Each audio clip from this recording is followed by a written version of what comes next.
The following segment is sponsored by Martin Harding and Mazzotti. Governor Hochul, a short time ago, she's announcing changes to the state mask mandate, which a New York Supreme Court judge recently found unconstitutional. That's something that the state is challenging in court. And here to help us to answer some of these questions and explain the issue is managing partner of Paul Harding from the law firm Martin Harding and Mazzotti. Hello, Paul. Hi, how are you? Doing well. Okay, so when the mask mandate expires for indoor public places in the state of New York and businesses, how is this going to impact the legal challenge to the mandate that's currently underway?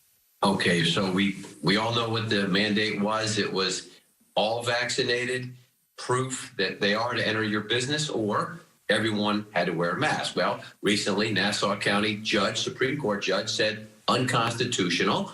Kind of one of these executive orders that we're always kind of wrestling with. How good are they? How strong are they?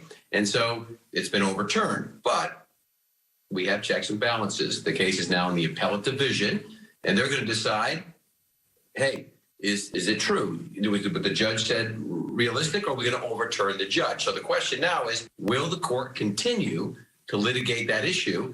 Answer is, we don't know. If they think it's an important issue, they might say, look, it's moot currently, because the mask mandate's been lifted, but it's such an important issue, we want to get the answer. We're going to continue on deciding whether or not this judge's decision was valid. And how do you see, we're touching on that. How do you see this all sort of playing out if the mask mandate is going to be lifted?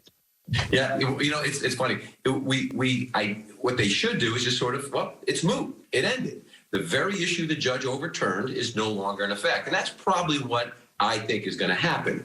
But could they continue with that legal challenge? Because it really is a question of executive orders versus laws, right? So if the court wants to go down that road, we'll see this case continue. If the court says we're exhausted with this whole mask, the whole executive order issue, it's going to be moot. We're going to withdraw it because, in essence, the outcome has been reached. It doesn't mean you can't wear a mask. It doesn't mean some businesses still can't ask for vaccination cards. But what I see it happening is just the temperature going down in local businesses, where that sort of tension that you can kind of feel and you hear about will slowly, but it will evaporate.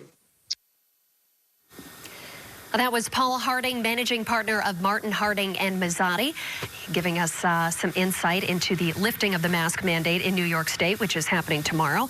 To give us episode ideas and to see our past coverage looking into your rights, head to our website, cbs6albany.com.